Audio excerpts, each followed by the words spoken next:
पिंजरा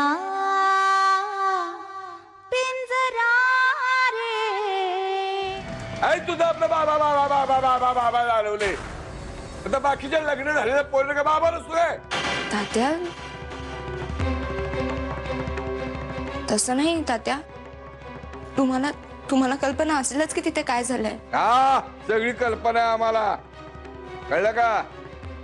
निघा ओ आनंदीबाई, एक विचारू का तुम्हाला, बापाचा एवढा पुळका होता ते लगीन कशाला केलं. घरातच बसायचं की. तू आता तात्याच्या घरी राहायला जाणार आहेस. तिथे वीर असेल, तो पुन्हा एकदा त्या घरातून तुला बाहेर काढायची संधी शोधत राहील, पण ती संधी त्याला मिळता कामा नये. त्या घरी प्रवेश केलास की सगळ्यांशी चांगली वाग, कुणालाही तक्रार करायला मौका देऊ नकोस, कळलं. आपल्याकडे दुसरा कोणताही पर्याय नाही. या विषयावर आपलं बोलणं झालंय आनंद, आणि पुन्हा पुन्हा तू जर माझ्याकडे तोच विषय काढणार असशील तर त्याच्यावर माझं सुद्धा तेच उत्तर आहे की मला डीएनए टेस्ट करायची नाहीये. का का करायची नाही टेस्ट. सगळ्यात नाक खुपसण्याची काय गरज आहे तुला आनंद. मी तुला सांगितलं ना हे सगळं मी हँडल करतो, माझ्यावर का सोडून देत नाहीयेस तू. उद्या अक्का नारायणीला दारात घेऊन उभं राहिला तर काय करणार आहेस तुम्ही. मी बघीन काय करायचं ते, माझ्यावर सोड ना तू. तू का मध्ये पडतेस. मी तुझी बायको आहे. मी अरे बायकोस म्हणून काय, नवऱ्याच्या डोक्याशी फालतू विषयावरून कटकटच करणार आहेस का. फालतू. माझ्या नवऱ्यावर हक्क सांगणारी बाई उद्या माझ्या उरावर येऊन बसणार आहे. तू फालतू म्हणतोस याला. हे बघ आनंदी, ती तुझ्या नाही माझ्या उरावर येऊन बसणार. वीर आपण दोघं वेगळे होत का. हो आहोतच, आणि पुन्हा पुन्हा मूर्खासारखं वागून ना तूच हे सिद्ध करते. बट मला तुला त्रास देण्याचा हेतू नव्हता.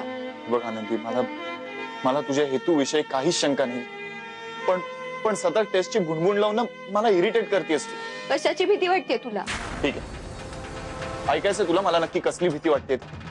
आहे हिंमत तुझ्यात खरं ऐकण्याची. मग ऐक, मला सांग, नारायणीच्या पोटातलं मूल जर खरंच माझं निघालं तर काय करणार आहोत आपण. तिच्या पोटातलं मूल तुझं असेलच कसं. मी आनंदी मूर्ख आहेस का तू. तुला कळत नाही. माझ्या रोगात चिडू नकोस. चिडू नको तर काय करू.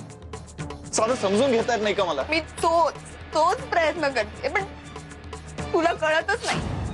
तुझ्याकडनं काही झालंच नसेल तर तिच्या पोटातलं मूल तुझं असेलच कसं. मी तुला काय माहिती आनंदी, माझ्याकडून काही झालेलं नाही. तू होतीस का तिथे. वीर थांब.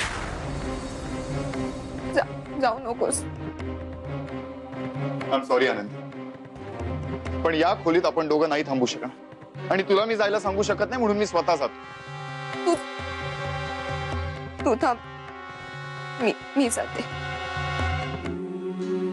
मला माफ कर. मी तुला कोणतेही प्रश्न नाही विचारणार, पण मी इथे झोपू. हे बघ आनंदी, मी तुझ्यावर चिडलेलो नाहीये, पण मला माझी स्पेस हवी.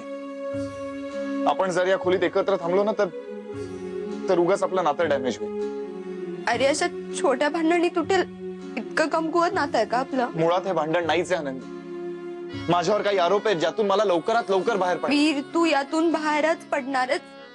माझा विश्वास आहे तुझ्यावर. आहे विश्वास माझ्यावर, म्हणूनच मला पुन्हा पुन्हा टेस्ट करायला सांगतेस का तू. खरं सांगू आनंदी, मला अशी शंका येते ना की तुला असं व्हेरीफाय करायचंय की मी नारायणीच्या मुलाचा बाप आहे का नाही.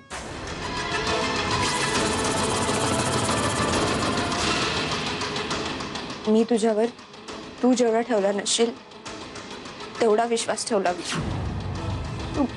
तू माझ्यावर एवढे आरोप करतोस. हो करतोय मी. नारायणीचं काय करायचंय ते कबीर आणि मी बघून घेऊ. तू मध्ये पडू नकोस. आणि आता फॉर गॉड सेक प्लीज तू तरी या खोलीतून जा, नाही तर मला तरी जाऊ दे. प्लीज.